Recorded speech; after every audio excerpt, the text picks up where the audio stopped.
Siapa di tempat ini yang sungguh engkau rindu untuk Tuhan menjamah hidup dan hatimu hari ini? Angkat tanganmu tinggi-tinggi, angkat tanganmu tinggi-tinggi. Gak usah buka mata, gak usah peduli kiri kanan, gak usah peduli tentang lagunya. Tapi kau naikkan malam hari ini kerinduan hatimu ke Tuhan. Tadi udah ada orang yang berdoa di tempat ini. Ada yang menulis doa-doanya di dalam kertas. Dan saat ini belajar naikkan secara pribadi, bawa ke Tuhan. Kalau memang ada di tempat ini engkau yang rindu Tuhan, aku cuma ingin ketemu dengan Engkau Tuhan.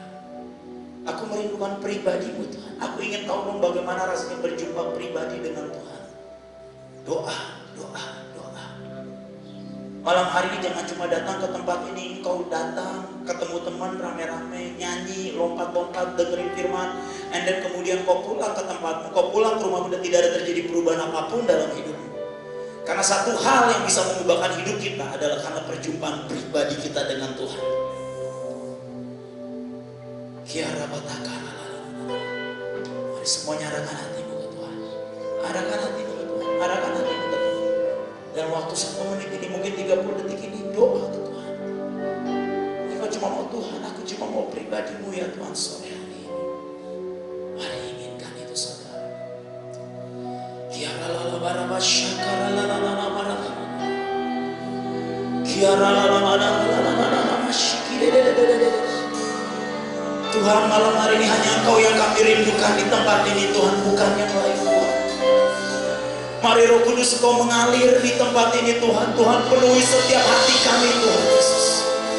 Jumpai setiap kami satu persatu secara pribadi ya Tuhan Yesus. Jumpai ya Tuhan setiap kami Tuhan, alirkan Roh-Mu sedemikian rupa di dalam hidup kami, tubuh, roh dan jiwa kami Tuhan. Tuhan, kami bawa setiap hati kami yang dahaga di hadapan-Mu malam hari ini Tuhan. Kami bawa setiap hati kami Tuhan yang lapar akan Engkau malam hari ini Tuhan.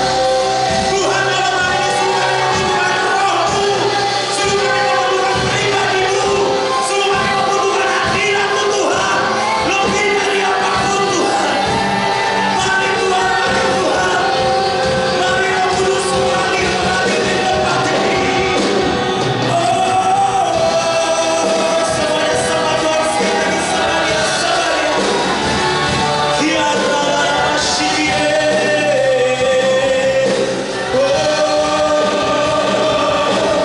Thank you Jesus. Thank you Jesus. Kami perlu Kau, kami butuh Kau Tuhan.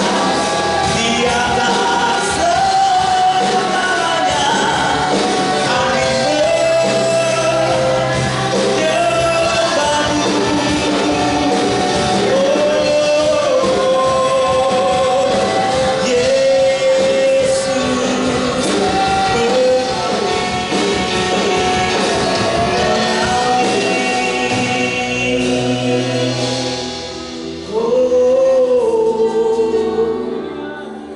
kami mengalir Tuhan, alirkan Roh-Mu seperti sungai yang membasahi setiap hati yang kering, yang menyegarkan setiap jiwa yang dahaga.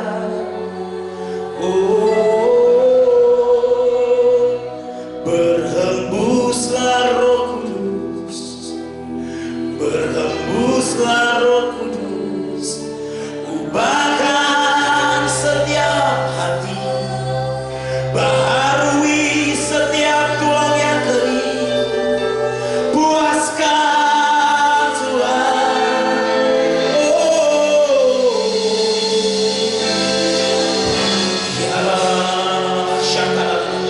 Dan malam hari kami berdoa di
berdoa di dalam nama Yesus. Setiap hati kami adalah tanah yang baik ya Tuhan. Setiap hati kami adalah tanah yang baik, yang siap ditaburi benih firman Tuhan. Bukan tanah yang berbatu, bukan tanah yang bersemak duri, atau juga bukan tanah yang di pinggir jalan.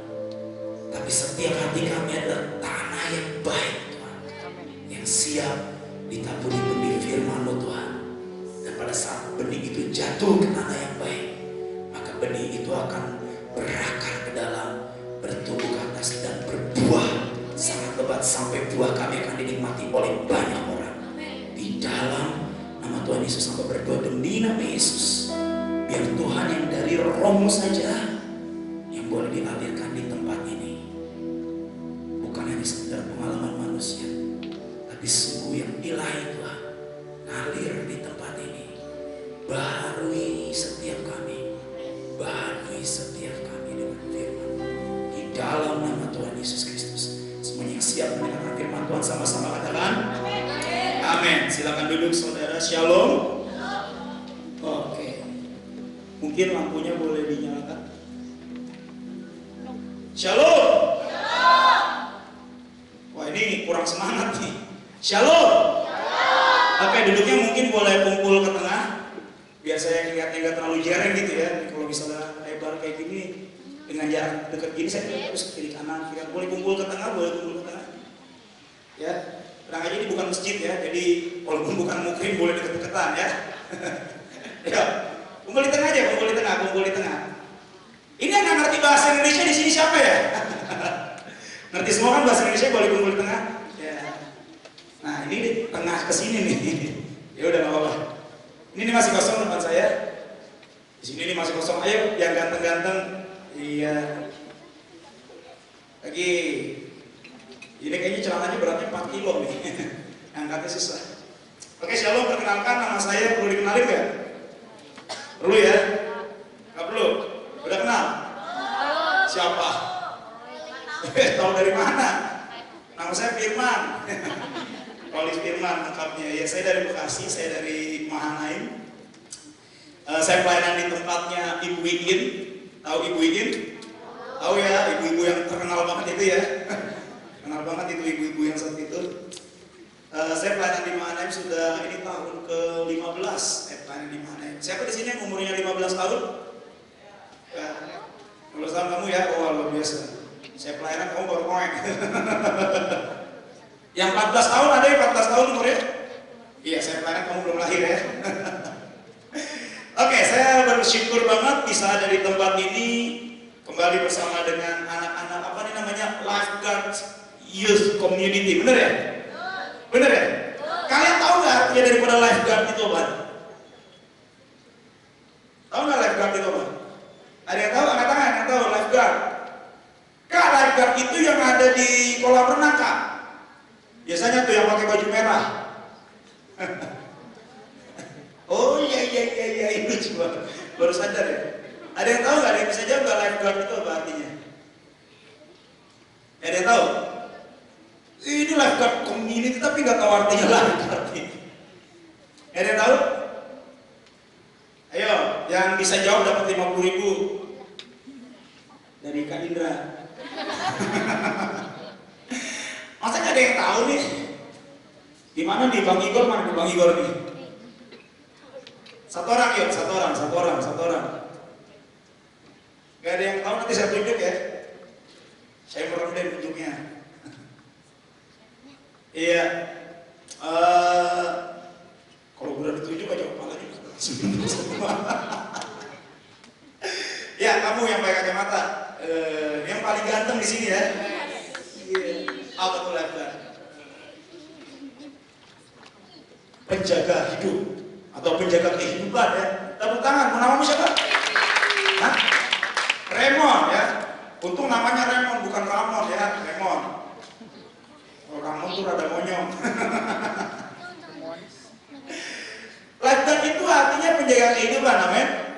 Artinya kalau misalnya kalian ada di tempat ini, kalian siap dibangun dan dibentuk untuk menjadi orang-orang yang menjaga kehidupan orang lain. Wah, ini nggak siap nih kayaknya. Benar nggak? Jadi setiap tempat itu, kalau misalnya namanya itu identik dengan tempat itu, saudara. Teman-teman, jadi kalau misalnya setiap tempat itu biasanya identik dengan karakter, dengan panggilan. Jadi nama itu dibangun itu bukan cuma sekedar untuk dikenalin, enggak. Saya dulu berpikir nama saya Rolis Firman. Nama saya nggak ada Kristen-Kristennya. Nama saya itu Rolis Firman sesuai dengan KTP, ya, bukan nama akun-akun alay gitu kan. Kalau akun alay kan Rolis Firman 777814140 itu akun apa nomor telepon gitu kan. Tapi nama saya beneran Rolis Firman. Sampai saya umur 18 tahun saya masih nggak ngerti arti nama saya. Sampai saat saya berdoa sama Tuhan, Tuhan, saya pengen dong dikasih nama yang agak rohani dikit kayak orang-orang, kan orang-orang namanya keren, Petrus gitu ya. Berjalan di atas air bersama dengan Yesus. Keren, gitu. Namanya siapa? Yohanes. Keren banget. Ini murid yang paling dikasih sama Tuhan Yesus, sampai dikatakan murid yang bersandar di dadanya Tuhan Yesus. Ujung-ujungnya mati digoreng. Gitu ya. Terus siapa lagi? Daud, David. Keren banget nama bahasa Inggrisnya. The man after my own heart, kata Tuhan. Orang yang selalu detak jantungnya itu seirama dengan detak jantung Tuhan. Keren banget, sampai saya berdoa sama Tuhan kayak gitu. Tuhan, pengen dong punya nama yang lebih rohani dikit, yang lebih Kristen gitu. Jadi kalau misalnya diundang pelayanan, misalnya apa ya, Kefas Rolis Firman, kan keren kan ya namanya ya. Alkitab banget, Rolis Daud Firman, misalnya kayak gitu. Saya pengen nama kayak gitu. Sampai akhirnya waktu saya berdoa, Tuhan ngomong kayak gini, nah kamu nggak tahu, aku sudah ngasih kamu nama sejak kamu kelas 3 SD. Saya bingung, apaan kelas 3 SD? Saya mikir, saya doa lagi, sejak kelas 3 SD maksudnya apa Tuhan? Terus Tuhan Yesus lagi, Roh Kudus ngomong kayak gini, kamu ingat gak pada waktu kamu dulu di sekolah minggu? Siapa di sini yang pernah sekolah minggu? Ya, pernah sekolah minggu ya, dan waktu sekolah minggu biasanya kalau mau Natalan ada ayat hafalan. Benar gak di gereja? Dan ayat hafalan yang paling favorit adalah 1 Kejadian 1 ayat 1. Semua anak Kristen di muka bumi pasti hafal itu ayatnya. Benar gak? Apa bunyinya? Pada mulanya Allah menciptakan langit dan bumi. Kalau nggak hafal nggak bisa jadi orang Kristen ya. Coba ayat keduanya hafal nggak? Nggak tahu kan? Nah, saya aja nggak hafal ayat keduanya apa. Dan biasanya kalau misalnya lagi sekolah minggu itu ada ayat hafalan, di mana nanti anak-anak itu bakal dipanggil satu-satu dan tangannya biasanya begini. Terus mulai teriak, Kejadian 1 ayat 1. Pada mulanya adalah firman. Pada mulanya Allah menciptakan langit dan bumi. Terus saya nanya sama Roh Kudus, ini maksudnya apa sih kelas 3 SD? Kamu ingat gak dulu kelas 3 SD waktu kamu kelas 3 SD waktu Natalan kamu dapat ayat hafalannya apa? Saya pikir-pikir, saya ingat sampai sekarang saya nggak bisa lupa. Ingat. Di mana kata Tuhan? Saya bilang di Yohanes 1 ayat 1. Yohanes 1 ayat 1 itu begini, pada mulanya adalah firman. Firman itu bersama-sama dengan Allah, dan firman itu adalah Allah. Kamu ngerti nggak? Maksudnya tiba-tiba saya langsung pintar sendiri dan saya ngerti, oh iya Tuhan. Jadi selama saya ayat hafalan, itu yang sekali saya baca dan langsung saya hafal, itu waktu di kelas 3 SD. Yohanes 1 ayat 1, pada mulanya adalah firman. Firman itu bersama-sama dengan Allah, dan firman itu adalah Allah. Sehingga saya ini nggak pernah bermasalah lagi dengan nama saya. Saya tahu arti nama saya dan saya tahu tujuan hidup saya dan nama saya apa. Dan Tuhan ngomong kayak gini sama saya, Rolis, aku sendiri yang menaruh namaku di dalam namamu. Rolis Firman. Dan Firman itu adalah apa? Allah. Jadi nggak perlu Petrus, minggir, Daud, minggir. Ini ada nama Allah di dalam nama saya. Amin. Jadi kalau misalnya kalian di tempat ini kalian adalah lifeguard, kalian harus tahu arti daripada lifeguard itu apa, dan kalian harus tahu tujuan hidup kalian apa di lifeguard ini. Betul nggak? Kalau kalian nggak tahu kenapa kalian ada di lifeguard, kalau kalian nggak tahu apa tujuan kalian di lifeguard, ya kalian artinya adalah menyedihkan. Karena kita belum tahu panggilan kita. Nama itu bukan cuma sekedar keren-kerenan. Kayak saya ini bikin baju. Ini baju yang saya pakai produk saya. Saya bukan promosi. Tadi ada yang berdoa tadi yang doanya apa? Kami percaya Tuhan Asin tidak akan pernah mengkhianati. Apa? Ya itulah bohongnya. Saya lihat baju saya. Ini baju saya tulis. Result will never betray the process. Amen? Ya. Saya tuh waktu saya doa tahu nih mau pakai bajunya apa. Tuhan bilang kasih namanya announce. Announce itu artinya apa? Announce itu mengumumkan. Artinya setiap apa yang kamu buat itu harus ada firman-Nya di dalamnya. Dan itu mengumumkan sesuatu yang dari positif yang akan mengubah cara orang berpikir, yang akan mengubah cara hidup. Nah demikian juga kalian, kalau kalian ada di sini, di lifeguard, itu artinya kalian harus siap, mau nggak mau, untuk jadi penjaga bagi saudara kalian. Yang di kiri kanan kalian ini loh. Dan kalau kalian ada di tempat ini, identitas daripada yang namanya lifeguard itu bukan cuma ada di ruangan ini, tapi keluar dari ruangan ini, identitas itu harus tetap melekat dalam hidup kalian. Kalian harus jadi lifeguard bagi keluarga kalian, kalian harus jadi lifeguard bagi teman-teman sekolah kalian, kalian harus menjadi lifeguard bagi teman-teman kuliah kalian mungkin, atau Yesus datang di awan-awan nanti, kalian tetap menjadi lifeguard. Artinya apa? Kalian punya tugas untuk menjaga kehidupan orang yang ada di sekitar kalian. Dengan cara apa? Dengan cara memberitakan firman. Dengan cara apa? Dengan cara menyampaikan kabar baik. Dengan cara apa? Dengan cara mengatakan bahwa Yesus itu di atas segala. Kalau misalnya ada nanti saudara kalian misalnya belum kenal Yesus, kalian sebagai lifeguard, kalau nanti ini orang nggak selamat, tanggung jawab kalian. Orang namanya lifeguard kok, bener gak? Ya kan? Namanya kan lifeguard, menjaga kehidupan. Ini orang keluarga saya tapi masih suka kata maaf kata masih bongucu gitu kan, masih gak percaya sama Yesus. Wah tapi aku nih hopeng banget nih kamu nih, kita begini banget.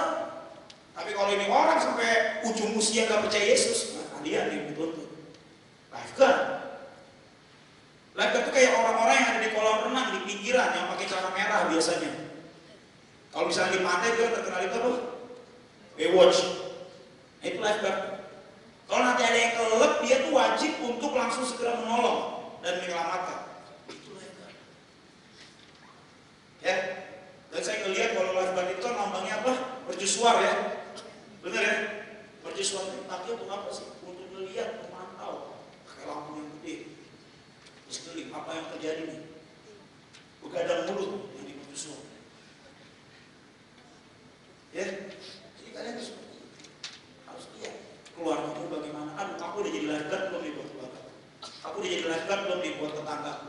Aku udah jadi lifeguard belum nih buat teman-teman pelayananku. Aku udah jadi lifeguard kan nih buat teman-teman sekolahku. Apapun, dimanapun, kalian harus jadi lifeguard. Amin. Beberapa bulan yang lalu kita baru selesai dengan acara yang namanya Heaven's Bearer, betul nggak? Betul nggak? Kalau misalnya Heaven's Bearer itu artinya sebagai apa? Pembawa-pembawa surga. Pertanyaannya adalah kemana kalian pergi, kemana kita pergi, dimanapun kita berada, kita udah jadi Heaven's Bearer. Simple, sederhana. Atau waktu kita datang, atau waktu kita ada di satu tempat, justru kita bukan menjadi Heaven's Bearer. Waktu kita ngumpul sama teman-teman kita banyak ngomongin tentang firman Tuhan yang berbicara tentang kehidupan, atau kita banyakin ngomongin orang. Kak, saya ngomongin orang yang ada di Alkitab, berarti ngomongin firman, misalnya gitu ya. Atau apa? Itu jawab sendiri. Amin. Oke, semuanya siap untuk mendengarkan firman Tuhan. Tadi itu baru pembukaan, yaitu belum khotbah ya. Beneran itu bukan judul khotbah saya hari ini. Semuanya bawa Alkitab, karena saya yakin dan percaya gak ada satupun di antara kalian yang bawa Alkitab. Bener gak? Coba kalau ada yang bawa Alkitab di tempat ini dari rumah saya kasih 50.000. Ada gak yang bawa Alkitab? Gak ada ya? Mana yang bawa? Wah! Waduh, anjing kok. Nanti 50.000-nya datang. Beneran, serius. Ada lagi? Ada lagi? Pelayan Tuhan diem ya, gak boleh ikut-ikutan ya. Saya tahu di ruangan ini pasti ada Alkitab. Gak ada ya, cuma satu orang. Ada lagi? Ada lagi? Iya, kita udah masuk era digital ya. Ini kita buka Alkitab zaman now. Tulisannya sama, cuma spellingnya beda ya. Kalau Alkitab tuh yang kayak, coba berdiri. Nah, siapa namanya? Apa? Michelle, tepuk tangan buat Michelle ya. Ini adalah contoh generasi zaman now. Enggak. Ini luar biasa. Kita buka Alkitab kita masing-masing, spellingnya aja yang beda. Tulisannya mah sama aja. Kita buka sama-sama. Hari ini saya pengen cerita tentang yang namanya dua macam. Udah tahu ya? Oke. Kita buka sama-sama di dalam Matius 7. Kak, kok ngomongin soal dasar sih Kak? Kita kan hari ini kan ngomongnya udah melayang-layang, udah terbang Kak. Kita udah gak di permukaan lagi Kak. Udah terbang-terbang ya udah di surga aja gitu ya. Kita ngomong sekarang udah terbang Kak, kita udah lari. Kok ini masih ngomongin dasar sih Kak? Saya mau bilangin sama kalian kayak gini. Yang namanya dasar itu dalam kehidupan, terutama dalam kekristenan, itu sangat penting. Kalau kita nggak punya dasar yang kuat, maka hidup kita akan gampang diombang-ambingkan. Kena masalah dikit, kena problem dikit dalam hidup, aku nggak mau pelayanan lagi. Gue pelayanan, gue malah dicaci maki. Gue pelayanan malah gue diomel-omelin. Gue pelayanan malah nggak benar. Galau. Dihianatan dikit sama gebetan yang belum ada status, galau. Sampai tadi saya dengar dari siapa? Dari Kak Indra tuh. Kalian namanya apa? Wall of apa? Wall of prayer ya. Keren. Apa di bahasa Inggris sih biar keren gitu. Ini bener sih apa-apa tuh kalau bisa jadi bahasa Inggris pasti jadi keren gitu kan. Nasi campur coba di bahasa Inggris masih jadi keren. Di Wall of prayer katanya ada satu orang nulis di doanya itu kayak gini. Gak usah angkat tangan.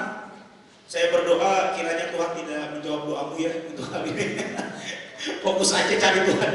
Ada doanya katanya kayak gini, Tuhan buat dia peka terhadap aku. Siapa itu? Aduh, gak ada ya di sini ya? Gak ada, tadi malaikat itu yang nulis. Ya, malaikat itu yang nulis. Terus Tuhan tuh bingung, iya mau peka terhadap lo tuh peka apanya? Peka kalau misalnya kaki lo bau. Wah, kaki lo bau. Itu kan peka juga, peka terhadap apa gitu loh ya. Jadi kalau nulis Tuhan tuh yang jelas gitu loh, Tuhan buat dia peka terhadap aku dan perasaanku kepadanya. Misalnya gitu kan, yang jelas gitu. Ya, yang namanya juga wall of prayer lah. Kalian boleh mendoakan apapun, tapi keputusan tetap ada di tangan Tuhan. Nanti kita buka sama-sama Alkitab kita, dan Alkitab kita di dalam Matius 7. Matius 7 ayatnya yang ke-24. Sudah dapat? Perikopnya ditulis apa di situ? Dua macam dasar. Dan ini adalah judul khotbah saya hari ini yang saya mau sampaikan kepada setiap teman-teman di Lifeguard ini. Oke, saya baca ini. Setiap orang yang mendengar perkataanku, yaitu perkataan Yesus ini, dan melakukannya, ia sama dengan orang yang bijaksana yang mendirikan rumahnya di atas batu. Kemudian turunlah hujan dan datanglah banjir. Lalu angin melanda rumah itu, tetapi rumah itu tidak rubuh sebab didirikan di atas apa? Batu.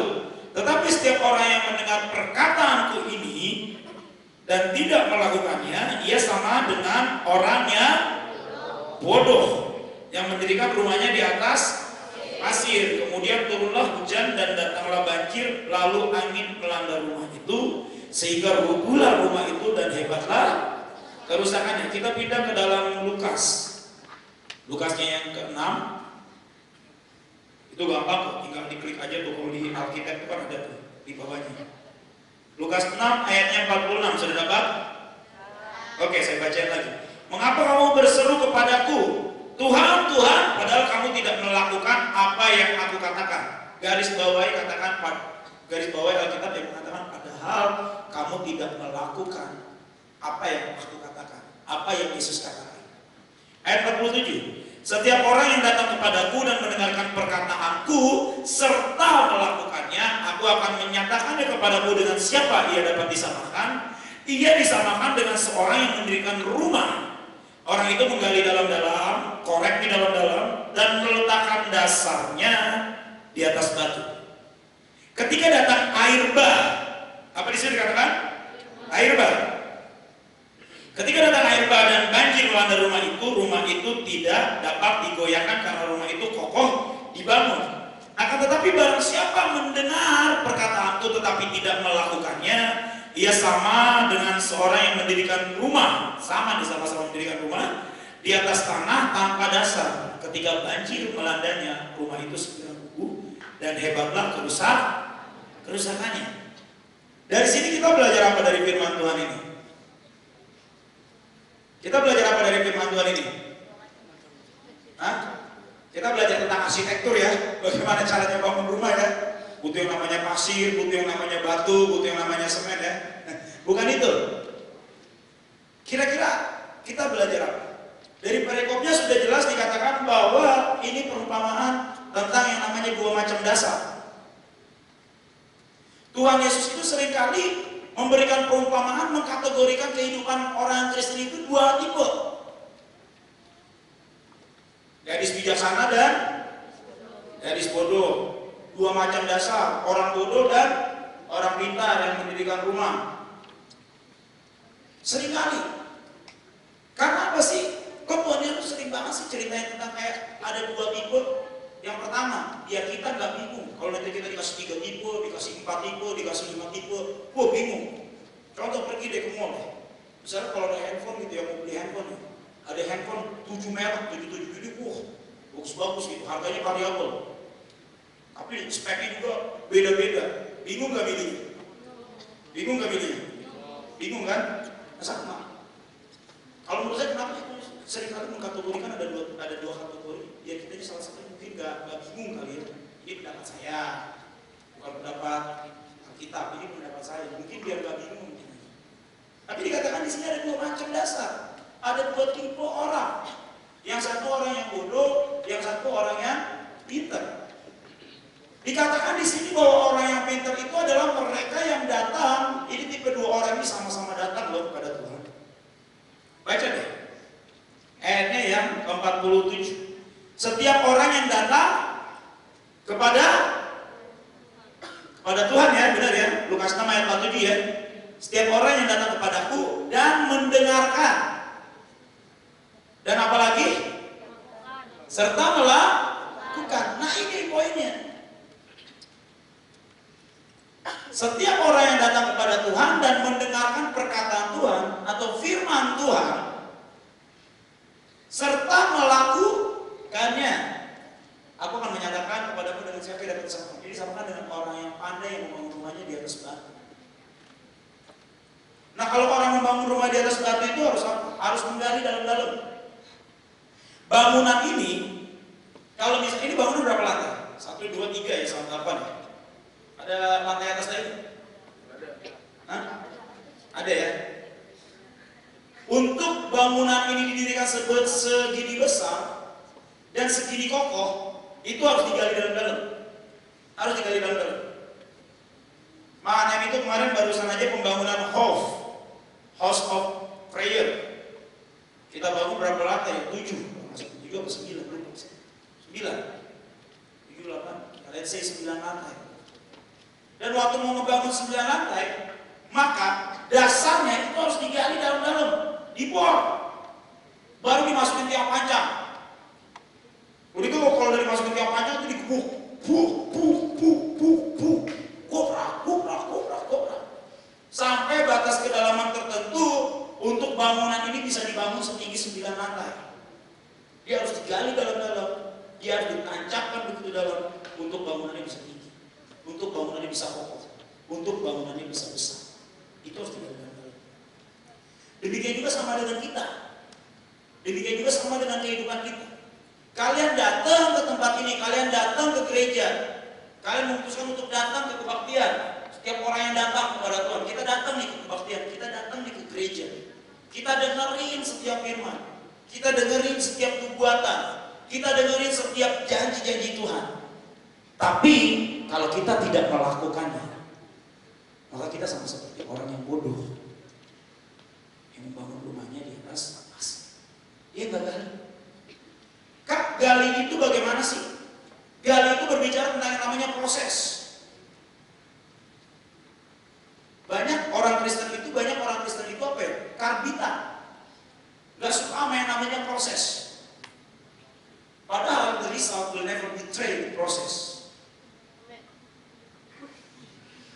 Ini gak kebetulan, tadi saya kesini udah siapin batik. Udah mau pakai batik, kan gue pun bicara, harus rapi dong pakai batik gitu kan. Pas saya mau pakai batik, luntur saudara, di sininya putih-putih kayak manuang. Gak jadi dia pakai batik. Puji Tuhan saya bawa kaos ini, saya nggak tahu kalau kaos ini ada di tas saya. Ini yang saya bawa kebetulan dari South Betray Process. By the way ini saya desain. Keren gak sih? Ya keren karena saya pakai. Boleh kalau kalian mau pakai, keren. Kita harus yang namanya proses.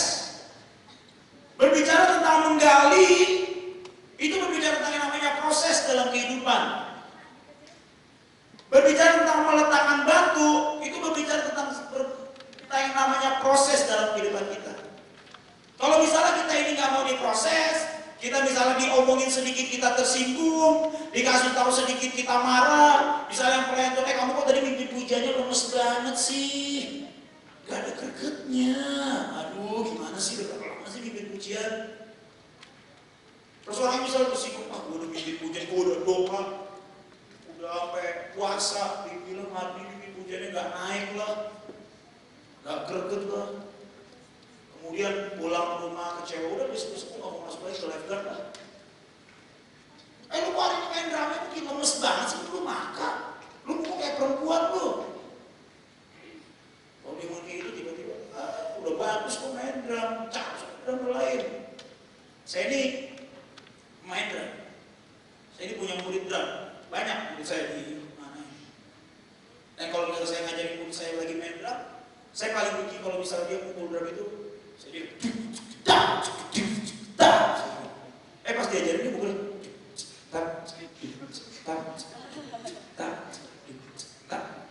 makanya kalau main drum yang kayak perempuan pukul, perempuan aja kalau nampar lebih pedes daripada itu. Gak ada tenaganya. Oke, balik. Ini bicara yang namanya proses. Kalau kalian berpikir kalau datang ke sebuah tempat dan dengerin firman Tuhan dan firman Tuhan itu akan enak didengar di telinga kalian, ya memang ada. Tapi itu tidak akan mengubahkan terlalu banyak. Tapi kalau misalnya kau datang ke kebaktian dan kau dengar, aduh firmannya kok hari ini keras, itu bagus.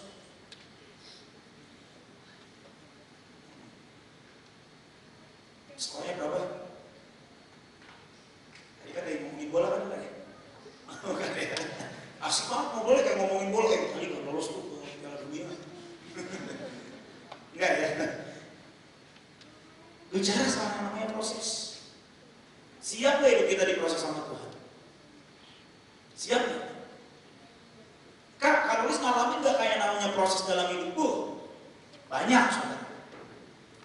Terus waktu ngalamin proses gimana Kak? Gepeng. Beneran gepeng. Banyak saya diproses sama Tuhan. Banyak. Saya lagi pelayanan, saya tiba-tiba meninggal. Itu proses gak? Lagi pelayanan.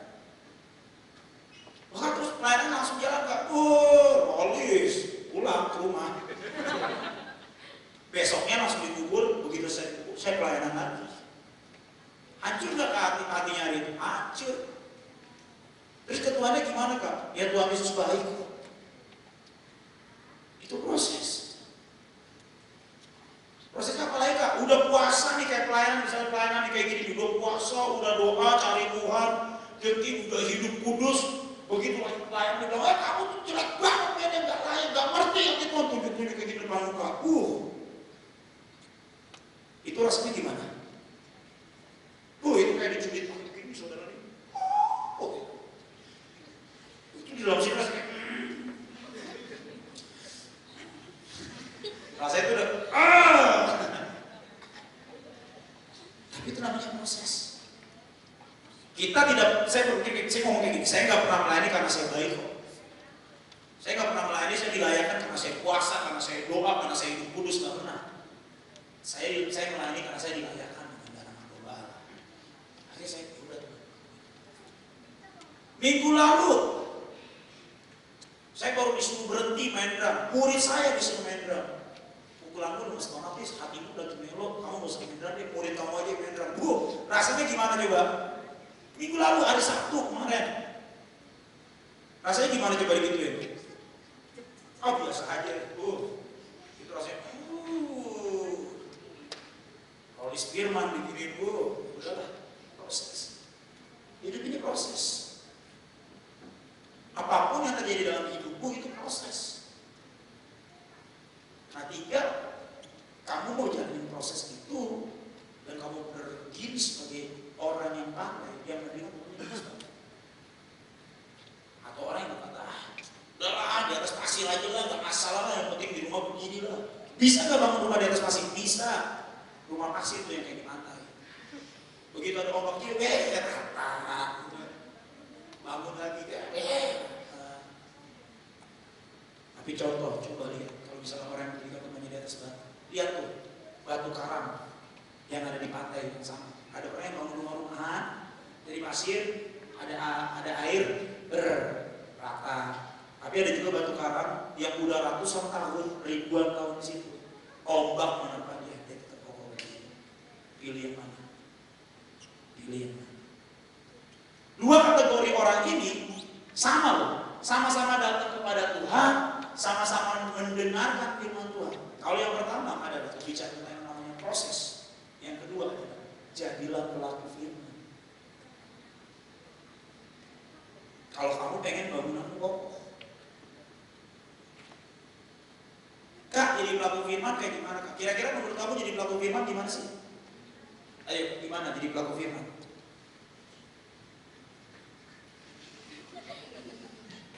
Gimana? Ini celananya udah robek-robek loh, rip jeans loh.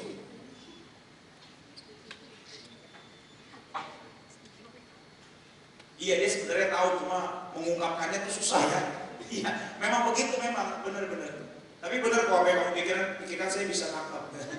Saya tadinya pengen mau pakai rip jeans kayak gitu loh. Saya punya, nanti enak gitu. Kita harus jadi pelaku firman. Pelaku firman itu apa sih? Kalau kalian datang ke tempat ini, kalian dengerin firman, kalian gak cuma dengerin, tapi melakukan firman. Misal nih, contoh paling gampang, salah satu dari 10 hukum Taurat dikatakan apa? Apa? Dari 10 perintah Allah?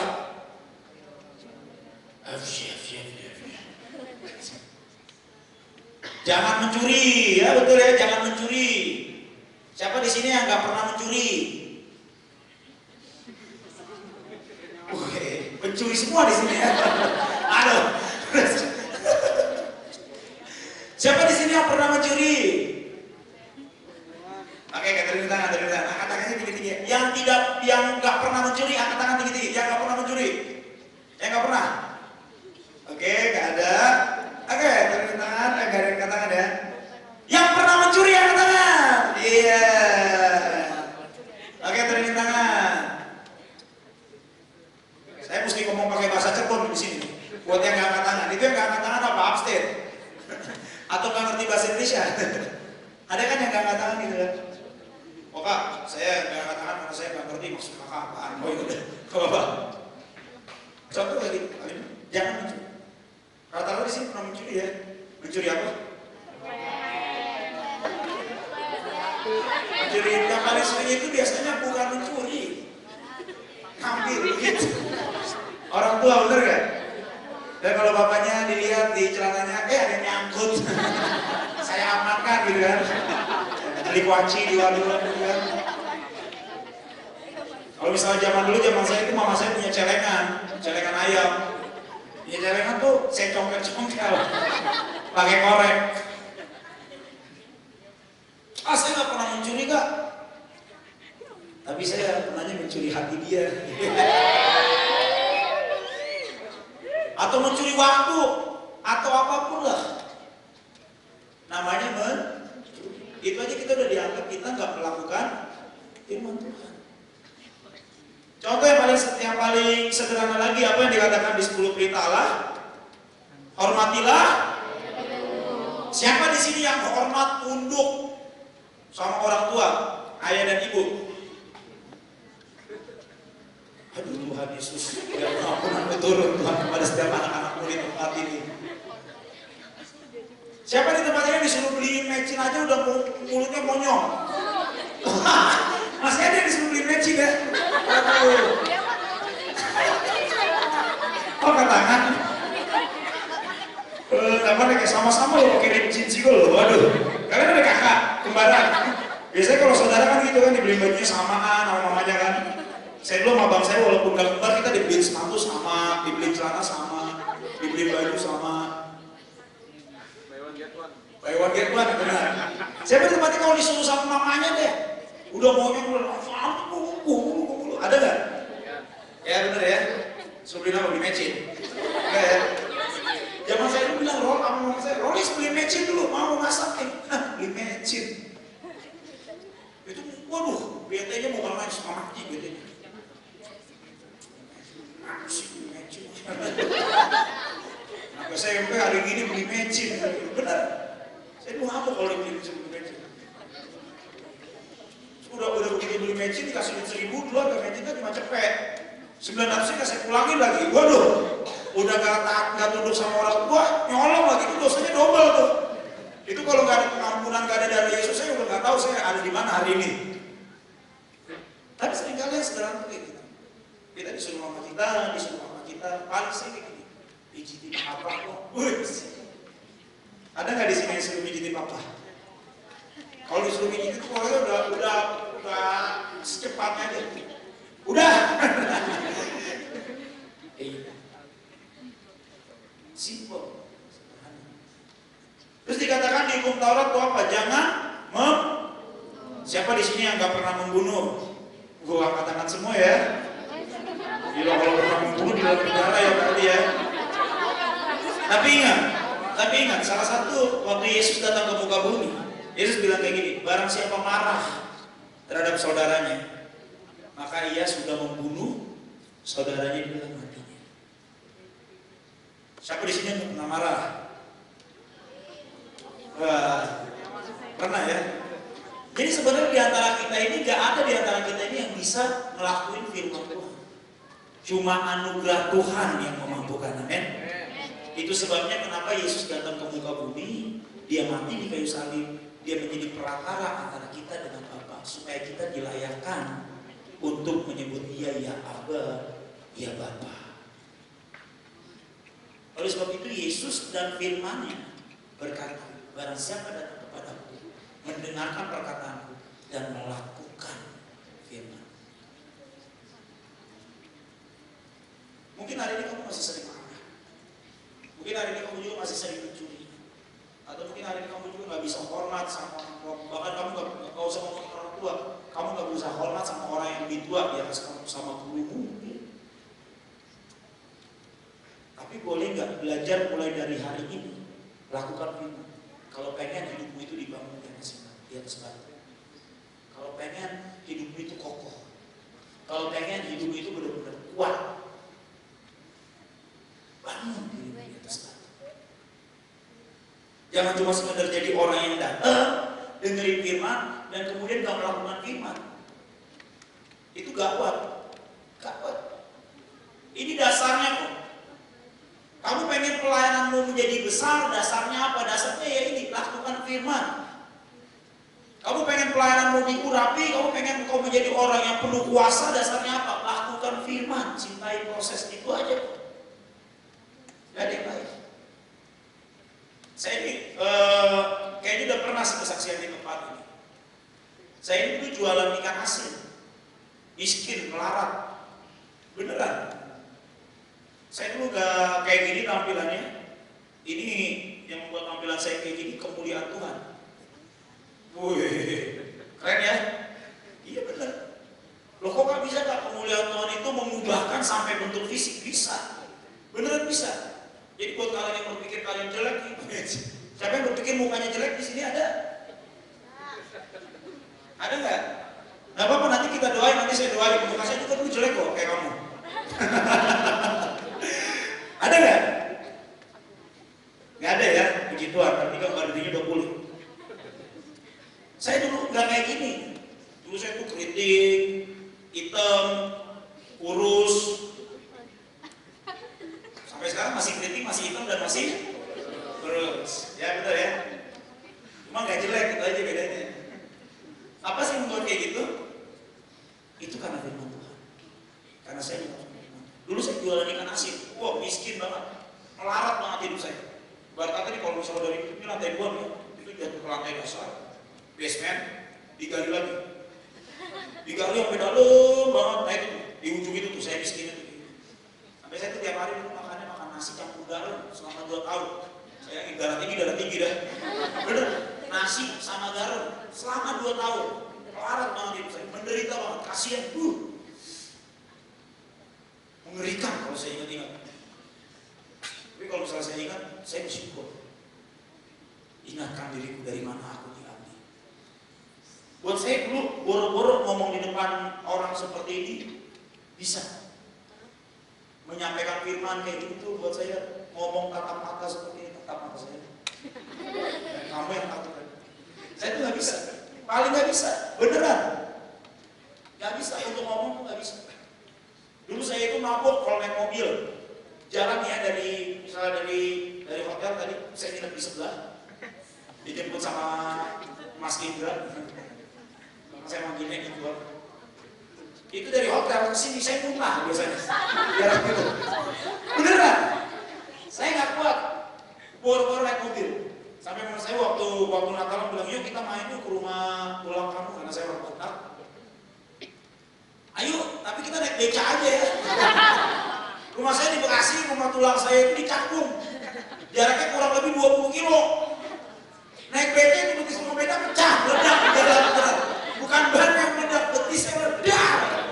Betis yang meledak gitu. Ya nggak bisa lah kita naik bus ke sana. Aduh, ya udah nggak ikut dah. Orang gue jalan dari sini ke sini naik mobil muntah-muntah. Mau jalan 20 kilo, keluar semua isi perut. Beneran. Dulu saya paling nggak bisa. Dulu saya saking gak pedenya, saya suka sama seseorang, sama perempuan hari itu bukan laki-laki begituan. Sampai sekarang saya nggak pernah berubah haluan. Saking saya suka sama perempuan itu waktu itu lagi zamannya FC. Siapa yang tahu zamannya FC? Tahu ya? Iya, korban-korban telenovela Cina tuh ya. Ketahuan umurnya kalau yang nontonnya FC. FC itu F4 yang ada Jerian, Vanessa Wu, siapa lagi? Victor. Hafal loh dia. Gila tua kawan. Ya itulah pokoknya. Zaman dulu kan rambutnya kan begini-begini semua kan. Bener gak? Rambutnya tuh gondrong segini yang cowok gitu. Itu saya rambut saya sampai dulu tuh gak ada rebonding di salon. Saya sampai beli alatnya. Dulu tuh namanya ada Wella, saya beli 200.000, saya ingat banget. Itu kayak alat cat rambut. Bener gak? Nah, yang kayak begini nih. Ini kalau di zaman now, ini jijik banget potongan begini. Bener nih. Masa kemarin, saya ingat masa lalu, ya kira-kira muka saya kayak gitu lah zaman dulu. Gila, langsung nongol loh. Geli banget. Dulu saking saya nggak pedenya, saya tuh beli 200.000 saya beli di Carrefour, saya ingat banget. Saya beli 200.000, saya pakai sama 2 jam. Saya udah gondrong hari itu. Saya pakai, saya sisir, itu ada sisir yang keras, saya sisir belakang. Wih, lurus. Udah gitu setelah 2 jam katanya suruh bilas, saya bilas. Oh beneran rambut saya lurus. Begitu saya lihat di kaca rambut saya lurus, saya jijik. Jijik, beneran jijik. Gila, najis dia. Beneran, saya kaget tuh siapa itu orang yang depan kaca itu jelek banget. Bener. Tapi itu karena nggak konten. Karena yang di dalam sini kosong, karena yang di dalam sini nggak konten. Jadi ngeliat apapun kita tetap aja jelek. Saya berusaha pakai sabun siswi biar putih. Beneran. Saya olesin, muka saya olesin nggak putih-putih gitu kan. Sampai sekarang ada namanya lulur banci. Nah kalau misalnya diolesin benar langsung putih gitu kan. Putih corona, kayak putih latar. Nah itu dulu saya lakukan segala macam cara supaya apa? Supaya saya kelihatan bagus. Kenapa? Karena saya nggak tahu kebenaran. Karena saya nggak tahu kalau misalnya saya melakukan firman, maka semuanya itu akan ditambahkan kepada saya. Saya nggak pernah tahu. Dasar saya masih terlalu cetek. Saya cuma kenal Tuhan, kata orang tua saya. Karena orang tua saya Kristen, maka saya jadi orang Kristen. Saya nggak kenal Tuhan secara pribadi. Saya nggak pernah kenal firman Tuhan secara pribadi hari itu. Sehingga apapun yang saya lakukan, saya hanya melakukan berdasarkan pengertian saya secara pribadi. Kebanyakan kita kan kayak gitu.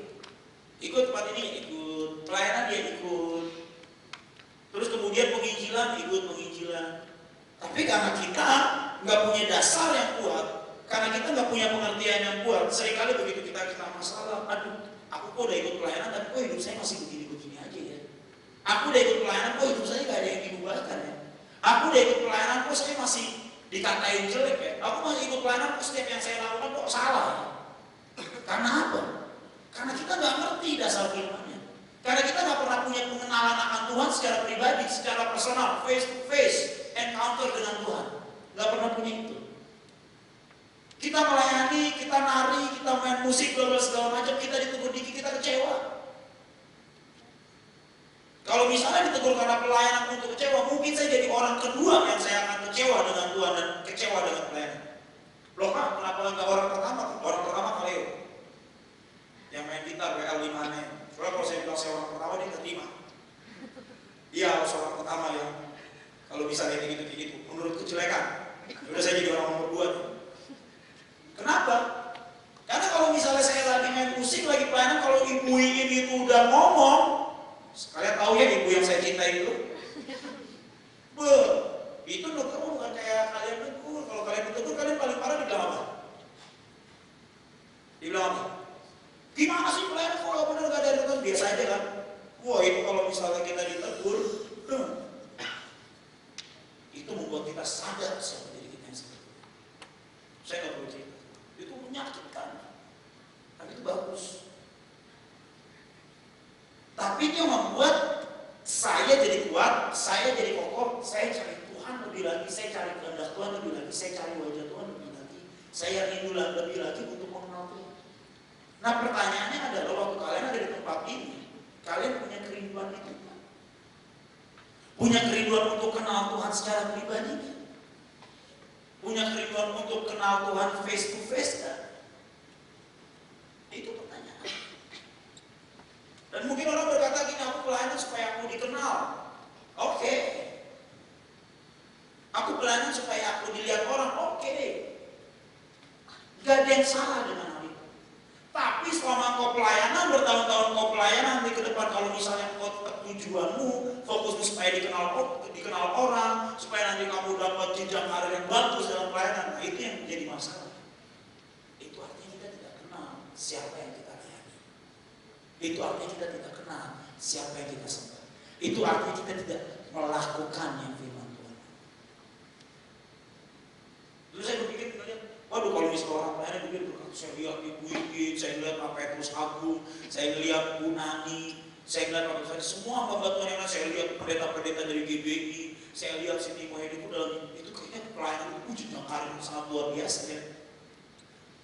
Begitu saya pelayanan setahun, 2 tahun, 3 tahun gak ada yang berubah dalam hidup saya kecewa. Puji Tuhan saya gak tinggalin Tuhan. Begitu sampai saya dapat ayat ini. Orang yang datang kepadaku mendengarkan perkataan dan melakukan firman, dia seumpama orang yang membangun rumah dan menggali dasarnya dan meletakkan batu, kemudian membangun rumahnya di atas batu. Sehingga kalau saya ini misalnya sekarang, Kak, kalau misalnya saat ini kakak kalau dimaki-maki dalam pelayanan gimana? Saya akan berani berkata, saya akan mau berdiri. Karena saya nggak pernah baik kok.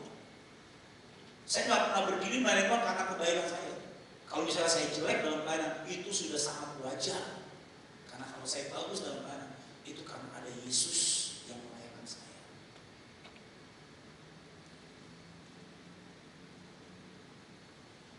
Bagaimana dengan teman-teman di tempat ini? Bagaimana dengan kalian yang ada di tempat ini? Ini dasar dalam kekristenan. Tapi dasar kekristenan ini yang akan menentukan seberapa nanti kau akan menjadi besar. Di tempat ini pastinya pengen menjadi besar dong, bener gak?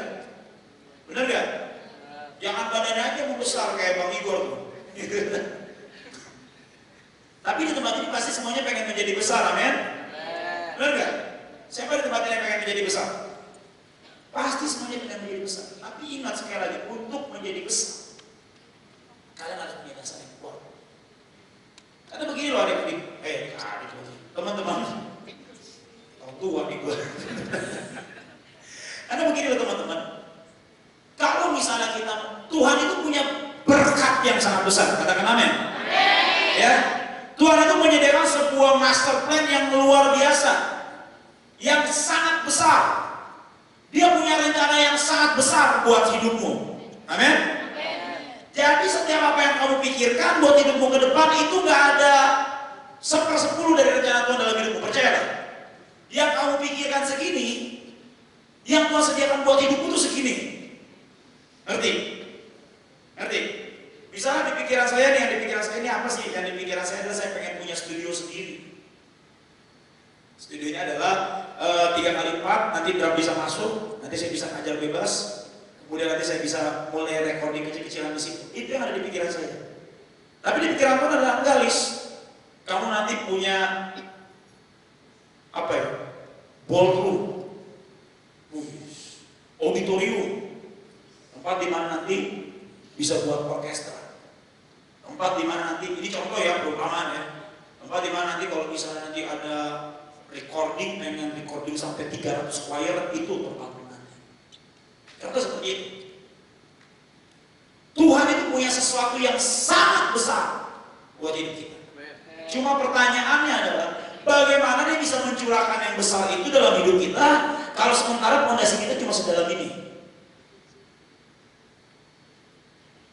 Peot yang ada kitanya, beneran. Boyot udah. Gepeng beneran. Habis. Jadi kalau misalnya kita berkata, kenapa sih Tuhan sampai saat ini kau gak pakai aku secara luar biasa? Kenapa sih Tuhan sampai sekarang ini kau gak minta berkatin aku Tuhan? Sementara yang lain udah diberkati. Sementara di kota-kota lain aku lihat kau hidupnya udah sangat luar biasa. Berhenti berkaca kepada orang lain.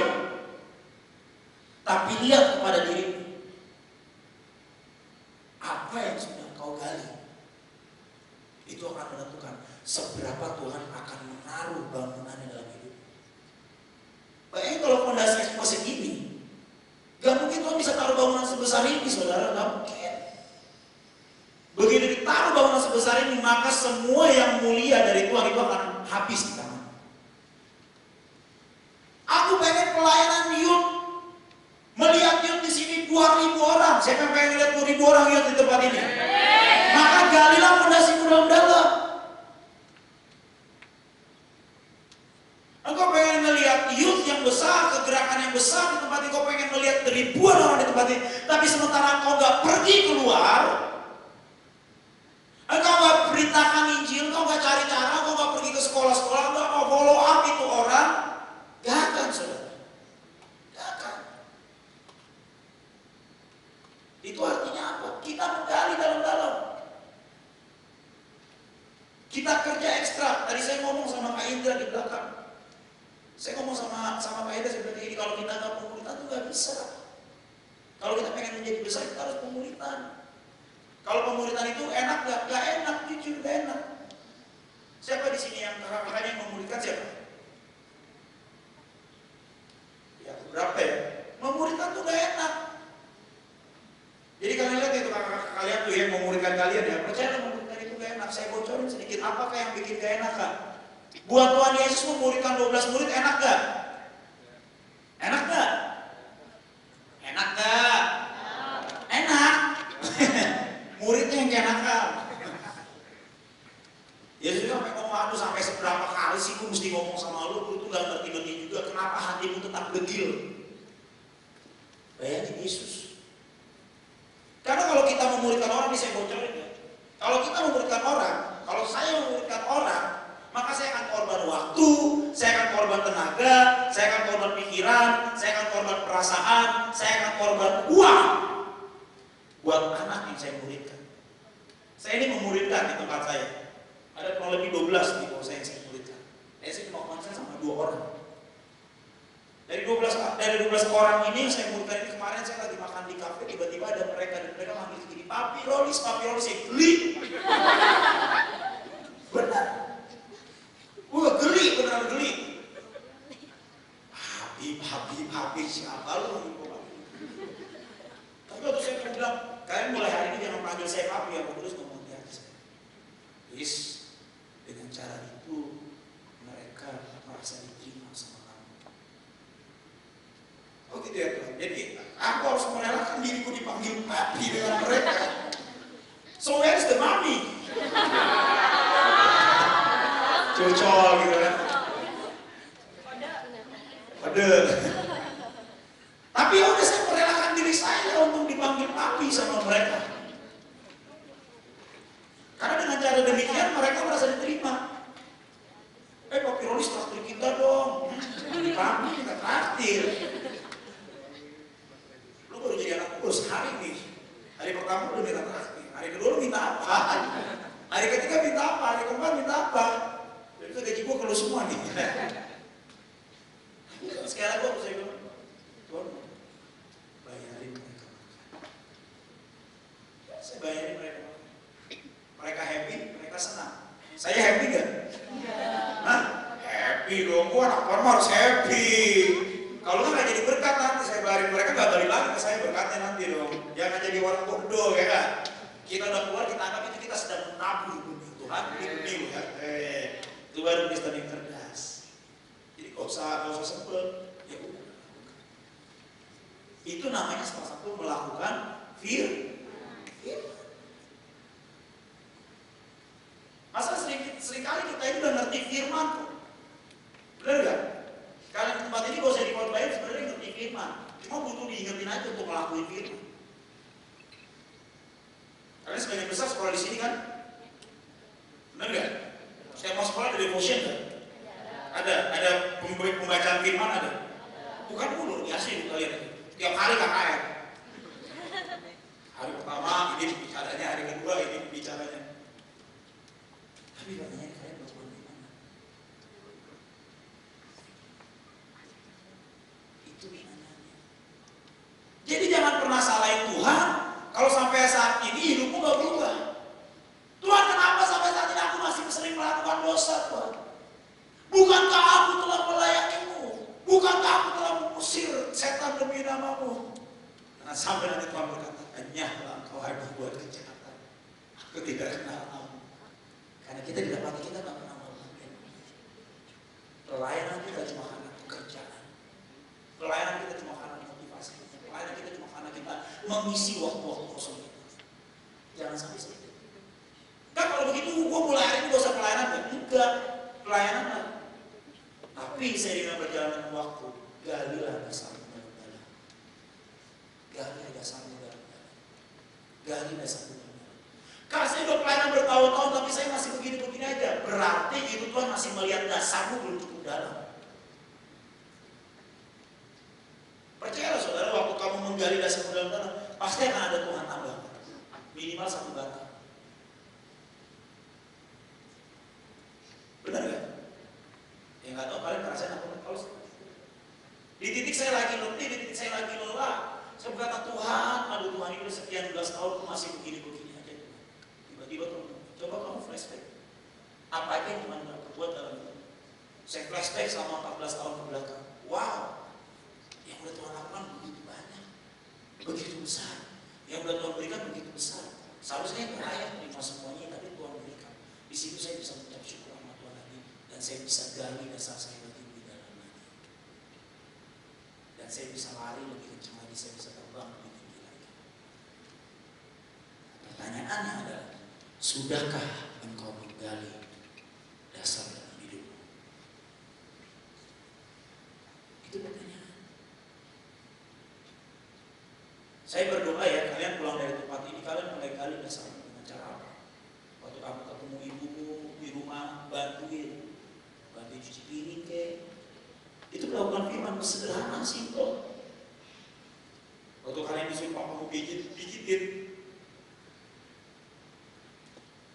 Waktu kamu ngelihat teman-temanmu lagi ngomongin orang, kalian boleh ngomong, jangan ngomongin orang, baik. Tuhan gak suka.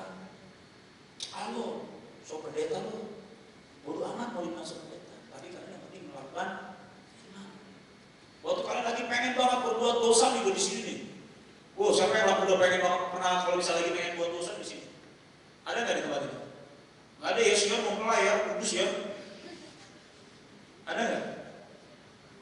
Nggak ada. Pernah nggak kalian dapat cobaan pengen berbuat dosa? Kamu yang berdua nggak pernah? Saudara, saya pernah, sering. Udah di sini dimentok nih, waduh Tuhan pengen banget. Tiba-tiba saya ingat engkau.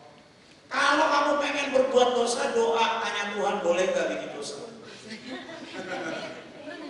Kan mau bikin dosa jadi gak enak ya? Tuhan Yesus, aku pengen berbuat dosa, boleh gak? Ya satu sendiri, bego banget loh, siapa boleh. Ya udah gak jadi bikin dosa.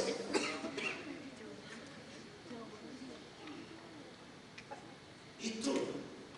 Dan yang kayak gitu akan lambat laun akan membentuk manusia yang ada dalam kita. Kak, saya punya kelemahan begini-begini, Kak. Saya punya kelemahan begini-begini. Dari dulu kelemahan saya kayak gini. Bisa nggak, Kak, kelemahan saya ini hilang? Saya mau bilangin, nggak bisa.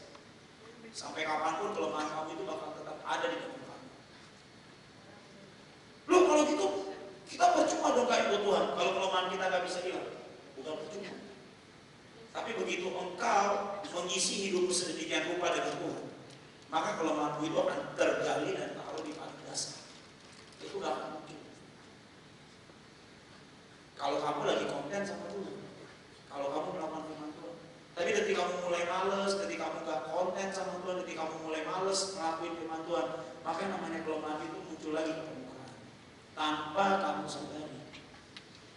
Sehingga kamu jatuh lagi dalam dosa, ngomongin orang lagi, marah lagi, nyuri lagi, nyolong lagi, melawan orang tua lagi. Anda di sana. Kayak gitu. Anda disadari. Kelemahan itu akan selalu ada di dalam dirimu. Jangan pikir, wah, saya ini adalah manusia Allah, saya ciptaan baru. Yang lama sudah berlalu. Iya, yang lama sudah berlalu memang. Tapi begitu kamu mental dikit dari hadirat Tuhan aja, mau nyicipin dunia, langsung muncul tuh. Permukaan. Udah kayak minyak sama air. Langsung muncul permukaan. Tanpa kamu sadari. Waktu itu Paulus ngomong kayak gini, Tuhan kiranya cabutlah duri dari dalam daging. Benar gak? Gimana ngomong kayak gini? Tapi Tuhan disuruh kata kayak gini, gimana? Cukuplah kasih karuniaku kepadamu, sebab justru dalam kelemahanmu lah kuasaku menjadi sempurna. Maksudnya, kenapa kita tetap punya kelemahan? Supaya kita ini cari Tuhan terus. Supaya kita ini datang kepada Tuhan terus. Supaya kita ini butuh untuk namanya diisi oleh firman terus dan mengalirkan firman terus. Makanya kelemahan kita itu diizinkan. Supaya apa? Kenapa kelemahan kita diizinkan? Supaya kita ini bisa jadi saksi buat orang lain. Kenapa kelemahan kita ini tetap diizinkan dalam hidup kita? Supaya hidup kita ini bisa jadi berkat buat orang lain. Kalau misalnya saya nggak pernah miskin, saya nggak pernah jualan ikan asin, saya nggak bisa cerita sama kalian bagaimana saya jualan ikan asin. Saya nggak bisa ceritakan tentang kebaikan Tuhan dari seorang penjual ikan asin sampai Rolis yang menyampaikan firman Tuhan di tempat ini. Dan saya lagi pusing. Hari Selasa saya nanti berangkat ke Kuba. Tahu Kuba nggak? Kuba itu negara, saya lupa lah, pokoknya Amerika Latin, bahasa Spanyol. Dan kemarin saya berbicara sama teman saya, siapin satu khotbah dalam bahasa Inggris, pusing nggak? Pusing nggak? Pusing. Bahasa Indonesia dia ayo lah. Kenapa nggak bahasa Indonesia aja terjemahin ke bahasa Inggris? Gua jago Inggris tapi terjemahin gua nggak bisa. Masalahnya dari bahasa Inggris diterjemahin ke bahasa Spanyol. Sampai sekarang saya pusing. Tapi buat saya kayak gini, Tuhan bawa dari seorang penjual ikan asin jadi pemberita firman dan pemberita firman ini internasional. Udah gitu nanti mau mampir ke Bethel Church. Wah. Tahu Bethel Church? Tahu? Tahu gerejanya siapa yo? Itu gerejanya Maniko, itu GBI ya, Gereja Bethel Indonesia ya. Ini Bethel Church yang ada di Redding di 3 jam dari San Francisco. Saya nggak kepikiran. Masa cuma ngomong list ikut ya, Kuba ya, pelayanan bareng gua. Aduh, gua mesti perpanjang visa dulu. Visa lo kapan nantinya? November. Oh, kita berangkat November lagi. Kapan nanti? November tahun depan. Ya bisa, kita berangkatnya November. Bulan depan saya bilang. Iya. Jadi coba tanya ibu boleh nggak? Mau pergi sama ibu yuk bawa aja ke Kuba. Bawa aja. Saya kalau jauh tak mikir soal duitnya dari mana gitu. Tapi sekali lagi Tuhan baik. Tuhan sediain semua. Tuhan sediain semua. Bahkan gak cuma pelayanan di Kuba. Sediain. Saya rencana memang mau ke Amerika tahun ini atau awal nanti bulan Januari saya pengen ke Amerika, pengen kunjungi teman. Tapi tiba-tiba mungkin, gue pengen kunjungin anak gue di San Francisco sekali mereka Bethel Church, boleh ikut ya? Ayo, ya udah, mampir San Francisco. Dan saya memang pengen banget ke Bethel Church. Bethel Church itu gerejanya Kalijo. Itu gereja yang nyanyiin lagu apa ya, Bethel Church itu ya? The ground began to shake, storm was rolled away. Itu Bethel Church. Nama pendetanya bukan Maniko, bukan. Bill Johnson. Itu sangat mirip lah. Waktu dia punya pewahyuan, dia dulu punya pewahyuan dan dia cerita khotbahnya kemana-mana. Dia sangat supranatural. Dia cerita tentang dia cerita pokoknya tema khotbah dia selama setahun itu adalah Heaven in Faith. Keren gak? Kalau misalnya Batra surga menyentuh bumi, itu Heaven in Faith.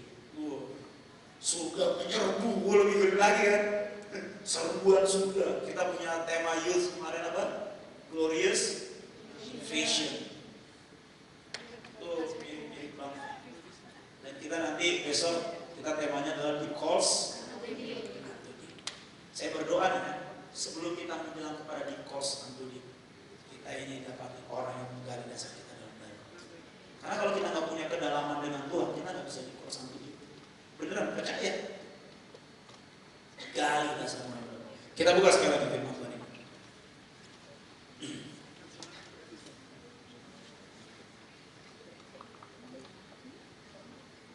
Kalau tadi orang yang pandai itu adalah orang yang datang kepada Tuhan, mendengarkan perkataan Tuhan dan melakukan. Jadi yang pertama tadi apa? Cintai proses dan jadilah pelaku firman. Yang kedua, amin. Amin. Setiap proses orang-orang pasti beda-beda. Proses kalian pasti beda. Gak mungkin sama saya. Ya mungkin nanti ada yang sama. Siapa yang pengen sama prosesnya sama saya? Gak ada ya. Aduh kakak, gue gak mau lo jadi penjual ikan asin kayak lu. Gue gak mau lo punya kulit hitam kayak lu. Gue gak mau lo punya rambut keriting kayak lu. Ya udah whatever ya. Ya bisa mau bilang lagi mantan saya cakep. Perempuan semua. Siapa yang pengen jadi orang-orang yang mendirikan rumahnya di atas batu? Tapi ada satu lagi di firman Tuhan dikatakan di ayat yang ke-49, Lukas 6 ayat 49. Akan tetapi barang siapa mendengarkan perkataanku tetapi tidak melakukannya, ia sama seperti seorang yang mendirikan rumah di atas tanah tanpa dasar. Katakan kalau misalnya tanpa dasar itu nanti cuma datang banjir. Kalau dikatakan yang pertama itu air bah datang, rumah itu terkokoh. Kalau yang melakukan sama loh, orangnya datang kepada Tuhan. Jadi sama nih, kalian datang ke tempat ini cari Tuhan, nyembah Tuhan kayak tadi, dengerin firman Tuhan sama. Hari ini, minggu depan sama, minggu kemarin juga sama. Tapi yang membedakan adalah melakukan atau tidak. Kalau yang tidak melakukan, maka dia seperti orang yang mendirikan rumahnya tanpa dasar. Tanpa dasar. Banjir datang nih, banjir datang. Itu rumah ingat, nggak berbekas. Banjir datang. Pilihan tergantung kalian. Kalian mau pilih sebagai orang yang punya rumah di atas batu atau sebagai orang yang udahlah kak, yang penting gue pelayanan bersyukur, gue datang ke gereja udah bagus, daripada gue jadi anak yang gak bener gitu yang tiap hari kerjaannya main game, yang tiap hari nongkrongin Mobile Legend. Ini kok reaksinya langsung beda. Main ya? Siapa yang main Mobile Legend? Yang levelnya Legend siapa? Ada, levelnya masih mau? Kamu levelnya? Hah? Epic. Epic. Katro ya?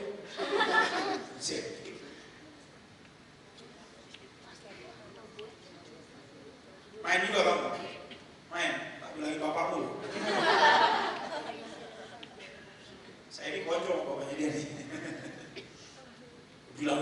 aku juga main.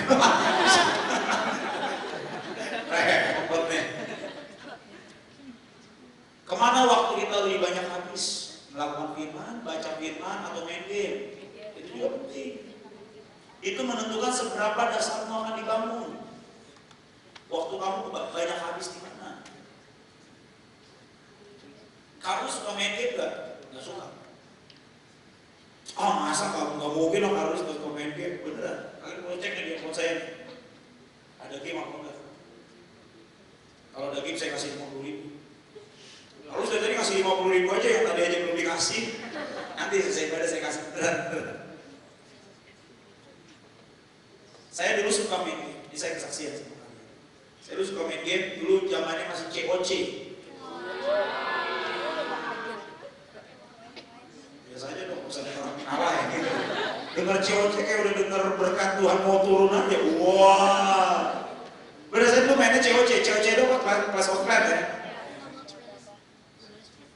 Oh, TH berapa? Baru 9. Saya berhenti di TH 9. Apalagi? Wall breaker-nya ada problem gitu. Saya dulu main COC, saudara. Saya dulu main game. Berapa puluh tahun yang lalu. Saya tuh suka main game, beneran.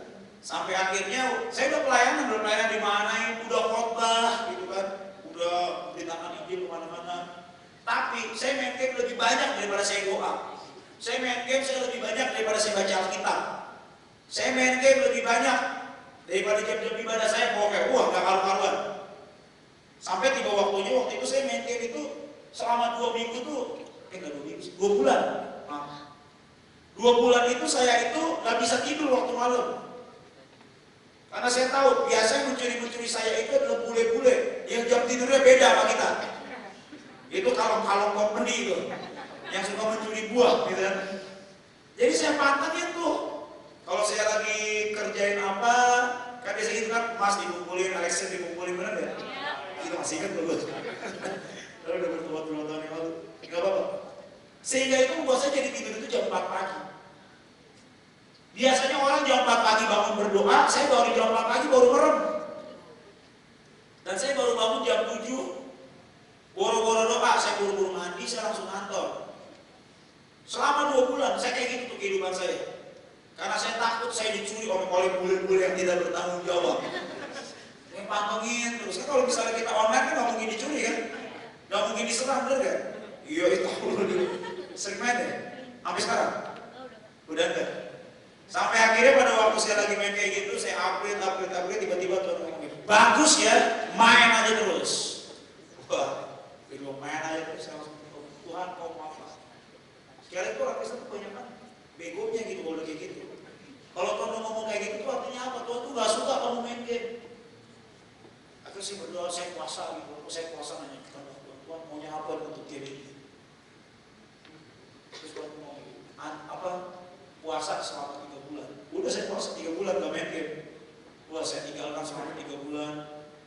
Begitu saya kembali saya lihat kampung halaman saya udah gak karu-karuan, udah gak begitu, duitnya udah habis dicuriin semua, udah banyak sarang laba-laba, pilot di mana-mana graffiti gitu kan, terus dicoret-coret.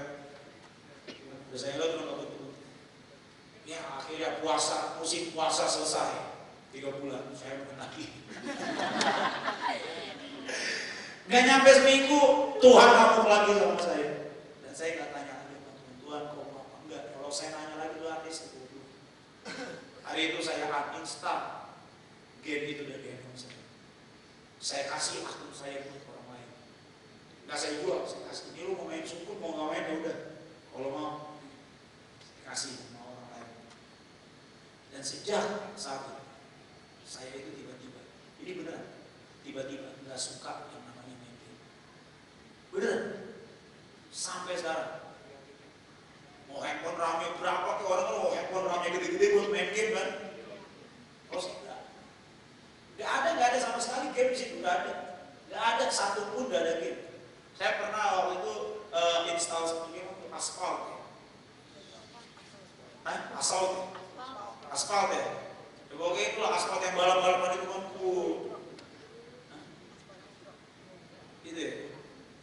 temannya Dominic Toretto ya. Tahu loh. Saya install, saya kayak nyampe seminggu saya main, saya langsung, saya nggak suka main game. Kenapa? Sekarang saya kalah dulu. Nggak suka.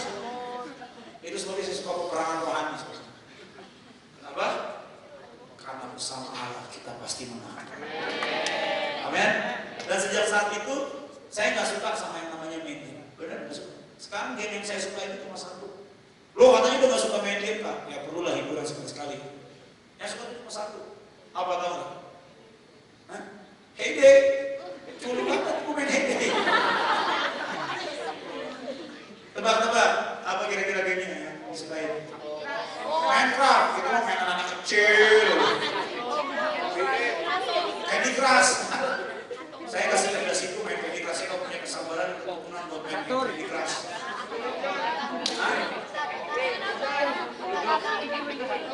Udah lama kayak pasar belum ada. Saya tuh main game itu cuma satu. Saya suka main PES 2013.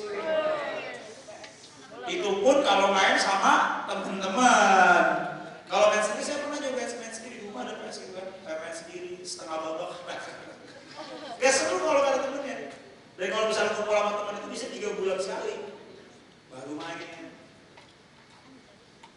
Saya gak terikat dengan yang namanya ini. Dulu saya terikat. Nah kalau misalnya game lebih banyak waktu kebuang buat main game, itu pertanyaan. Kamu sedang menggali hidup. Lebih banyak waktumu keluar buat sosial media. Siapa di sini pecinta Instagram? Angkat-angkat aja. Elah, sama kali kita. Nggak usah malu-malu. Pecinta Instagram ya, tapi biasanya fotonya jelek-jelek pasti. Enggak ya? Bagus-bagus ya fotonya ya. Fotonya kekinian-kekinian gitu kan. Kalau zaman dulu yang zaman kalau nyanyi video yang gini. Apa tahu. Nah kalau sosial media itu waktumu lebih banyak kebuang ke situ daripada kamu ngelakuin firman. Itu juga perlu dipertanyakan.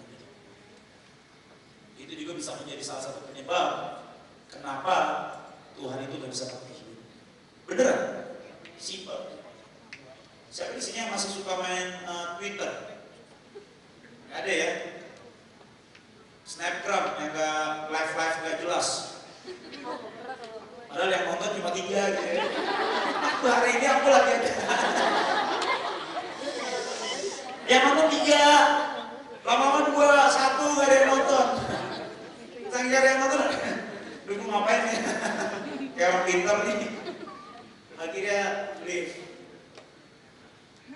Percaya Pak, eksistensi itu bukan didapatkan dari semuanya. Kalau kamu cari Tuhan, kejar Tuhan, lakukan firman Tuhan. Firman berkata, carilah dahulu kerajaan Allah dan kebenarannya, maka semuanya akan ditambahkan kepadamu. Amin. Amin. Siapa cepat ini pengen menggali dasarnya dalam-dalam? Semuanya mau? Saya undang semuanya bangkit berdiri. Kalau misalnya kau pengen menggali dasarmu dalam-dalam, maka kamu harus belajar mencintai yang namanya apa? Yang pertama, proses. Ya, cintai namanya proses. Jangan pernah lari dari proses. Kalau kamu lari dari proses, maka proses itu tidak akan pernah berhenti mengejar hidupmu. Percayalah. Aku nggak suka hari ini gue diproses. Gue nggak suka di mana gue pindah ke tempat pelayanan lain aja deh yang baik-baik. Kalau di Sion gue diomelin dulu. Kalau di Sion hidup gue kayaknya gak pernah bener deh. Gue pindah aja deh ke gereja lain. Percayalah kalau Tuhan pengen memproses itu, kemanapun kamu pergi, di tempat lain kamu akan tetap mengalami proses yang sama. Karena apa sih? Karena Tuhan baik. Tuhan pengen kamu menjadi mutiara. Tuhan pengen kamu menjadi sebuah diamond yang berkilau. Itu kerinduan hati Tuhan. Tapi kalau misalnya kalian tahu kenapa diamond itu bisa begitu berkilau, kenapa diamond itu bisa begitu mahal dan diamond itu bisa begitu berharga, yang membuat dia mahal dan berharga itu adalah proses. Saya pernah pergi ke pabrik diamond, ke tempat orang biasa cutting diamond di Israel, dan dia mengatakan, Brother Rolis, untuk menghasilkan sebenarnya diamond itu dan pensil itu, pensil 2B yang kalian pakai, itu bahan bakunya sama. Bahan bakunya sama. Cuma proses yang membedakan. Diamond itu adalah dia punya ketahanan untuk dia di-cut. Dipotong sedemikian rupa sehingga dia berkilau. Makin kantingannya banyak, makin potongan-potongan sayatan-sayatan dalam hidupnya dan banyak, maka dia akan semakin mahal. Dia akan semakin mahal. Dia akan semakin mahal. Dia akan semakin mahal. Tapi kalau misalnya yang lainnya, kalau misalnya dijadiin pensil, yang dijadiin arang, itu adalah pada waktu dia dibakar, pada waktu dia diproses sedemikian rupa, dia gak kuat. Dia give up, dia menyerah dan berkatakan, udahlah aku cukup jadi pensil aja lah. Dan jadi ada pensil yang cuma dijual 3.000 paling mahal. Sedangkan diamond, begitu dia diproses dalam hidupnya, dia dipotong sedemikian, harganya bisa ratusan. Saya pernah lihat teman saya beli di barang saya, enak banget beli dari. Pak, berapa Pak Bapak belinya? Gak mahalis, berapa? Saya beli cuma 30.000. 30.000 US dollar, gak mahal. Oh my God, 30.000 US dollar. Bayangin, satu buat diamond bisa seharga 30.000 US dollar. Hidup kita ini lebih daripada diamond, bro. Sis, guys, hidupmu lebih daripada diamond. Hidupmu ini senilai dan seharga dengan darah Yesus. Gak sebanding. Tapi untuk kita bisa menjadi seperti Yesus, maka kita harus mencintai namanya proses.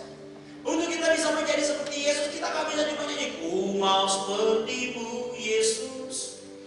Tapi sementara kita gak mencintai proses, kita gak pernah bisa menjadi seperti Yesus. Kata Kristen itu diambil dari artinya Christ-like, serupa dengan Kristus. Di mana Tuhan Yesus berkata, barang siapa hendak mengikut aku, dia harus menyangkal dirinya setiap hari dan dia harus pikul salib setiap hari. Itu bicara soal apa? Itu bicara soal proses. Kau harus menyangkal dirimu. Waktu dunia hari-hari ini sedang bergerak kepada ke arah kegilaan, kekinian, kehitsan, kehedonan, dan segala macam. Tuhan mau kau untuk melayani, Tuhan mau untuk kau turun ke jalan, Tuhan mau untuk kau melayani orang miskin, Tuhan mau untuk kau turun kepada orang-orang yang gak layak terima anugerah. Mau gak kau lakukan itu? Itu namanya menyangkal. Dan Tuhan berkata kau harus pikul salib setiap hari. Itu artinya kau harus siap terima ocehan, kau harus siap terima makian, kau harus siap terima semua kesakitan, kau harus siap akan menerima sesuatu yang gak kau lakukan. Itu pikul salib. Yesus gak pernah tergantung di kayu salib karena kesalahannya. Yesus gak pernah tergantung di kayu salib karena dosa yang dia perbuat. Enggak. Sebab Alkitab mengatakan dalam segala aspek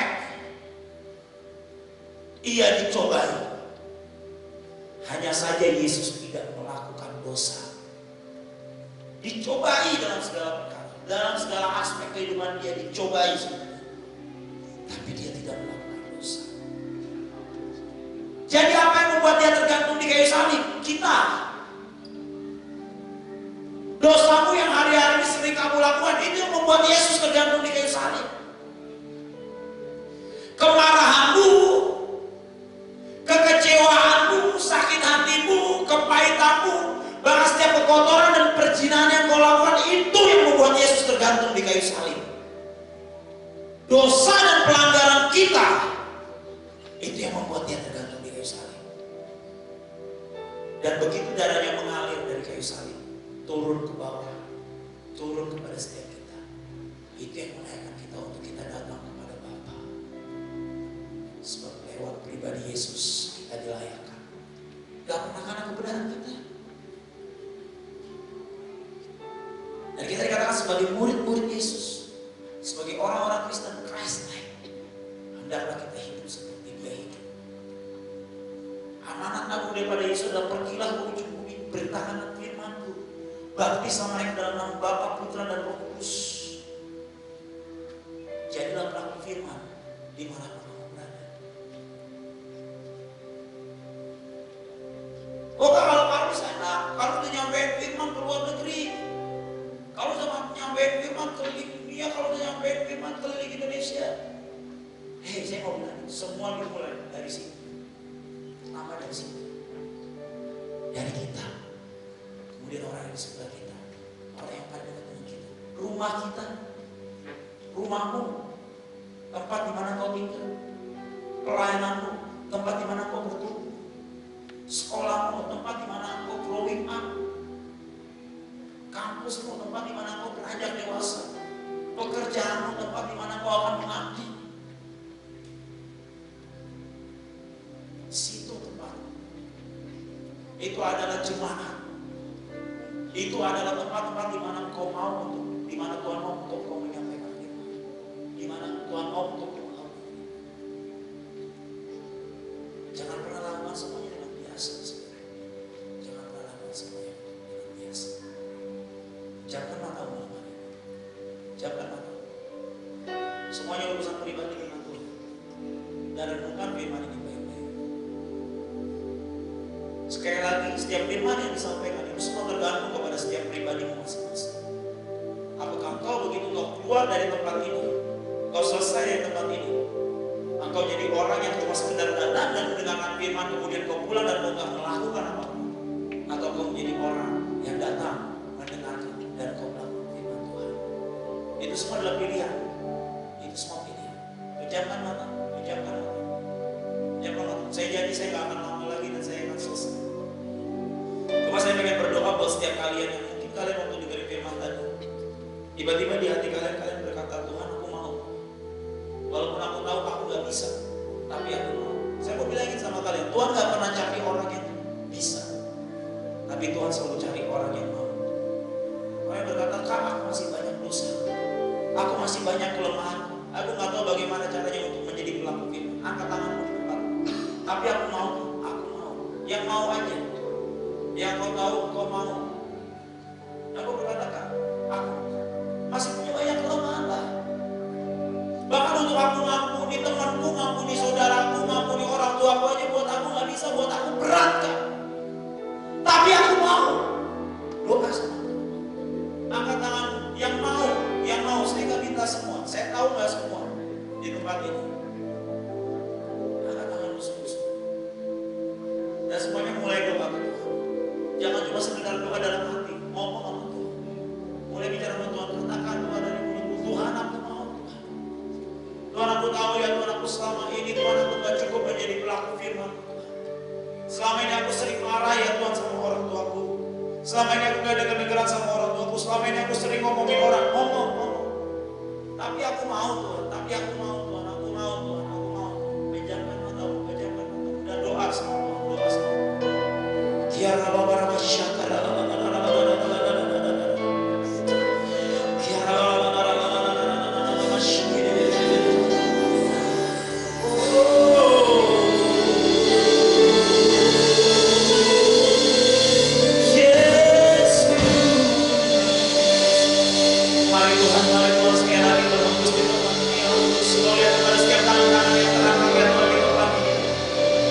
Kau lihat kepada setiap hati yang terbuka di tempat ini ya Tuhan Yesus.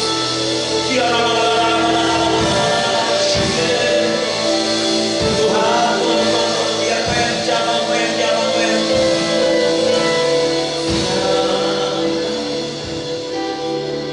Thank you Jesus. Bagaikan tanah kering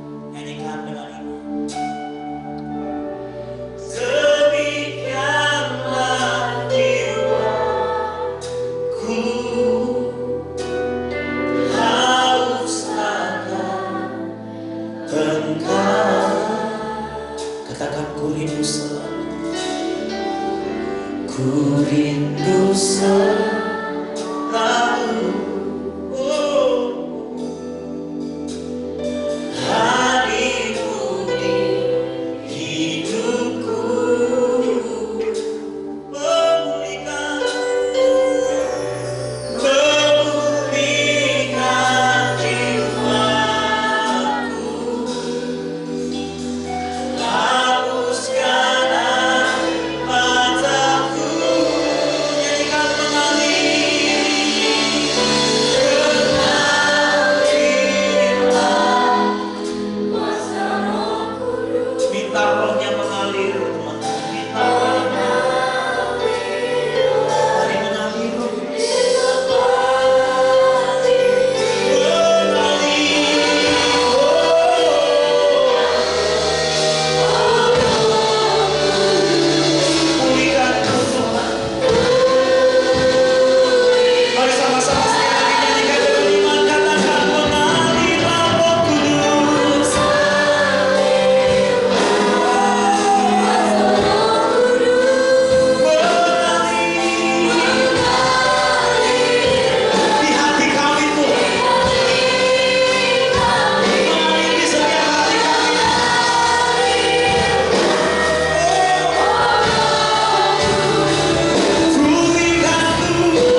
sudah mulai kering maju ke depan.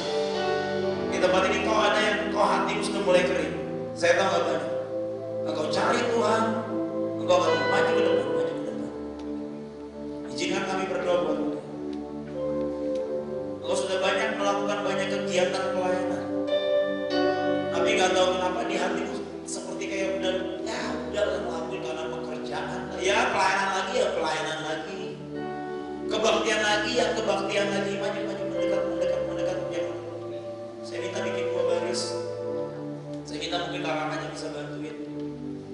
Kau yang tahu hatimu sudah kering dan kau sangat butuh siraman air itu. Sekali lagi kayak gini, maju ke depan itu tidak akan pernah mengubahkan apapun. Tapi pada waktu kau bersentuhan dengan Roh Tuhan, itu yang akan mengubahkan hidup. Itu yang akan menimbulkan passion itu kembali di hati. Itu yang membuat hatimu mencari Tuhan, aku butuh Engkau Tuhan. Pernah gak kau merasakan begitu kau mulai lari daripada Tuhan, tiba-tiba hatimu begitu hampa, hatimu begitu kosong, sehingga kau mulai cari dari apapun. Kau cari dengan pacar, kau cari dengan kesenangan, kau cari dengan apapun, tapi kau gak dapatkan apapun. Itu tandanya kau kering. Belajar kenali hati.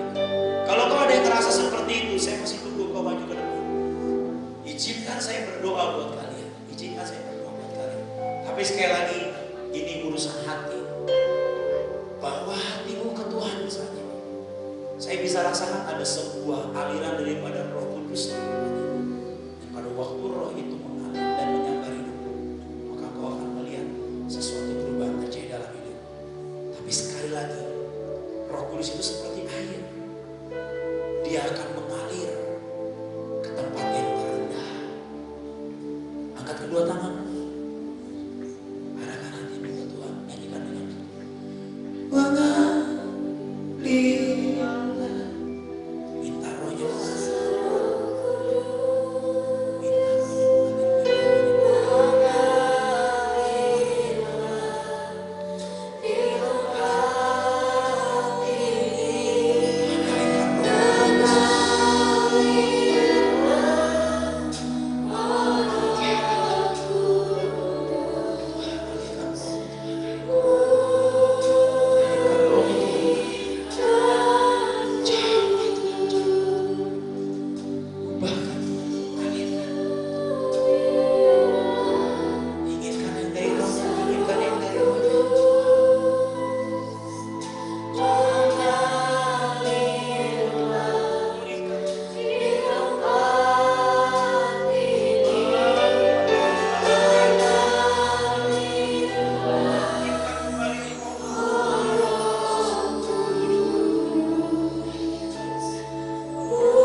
izinkan sekali lagi aku mendekat dan menyentuh hatimu Tuhan. Tuhan, ampuni setiap dosa, ampuni setiap kelemahan, ampuni setiap pelanggaranku Tuhan.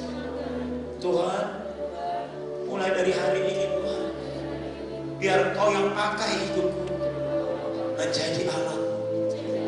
Biar Engkau yang pakai hidupku Tuhan menjadi saksi. Biar Engkau yang pakai hidupku Tuhan menjadi pelaku-pelaku firman. Tolongi kami Tuhan. Tolongi kami Tuhan. Tolongi kami Tuhan.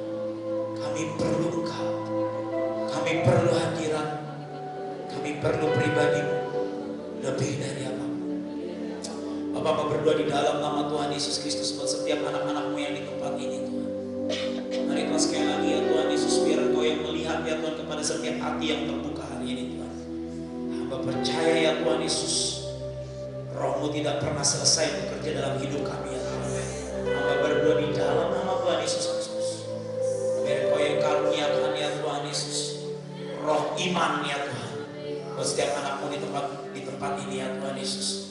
Hamba berdoa demi nama Tuhan Yesus Kristus. Hamba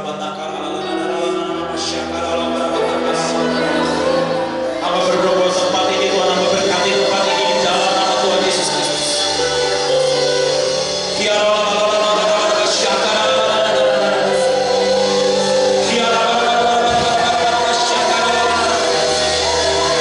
Biar ada keintiman dengan Tuhan yang lebih lagi yang lahir dari tempat ini Tuhan Yesus.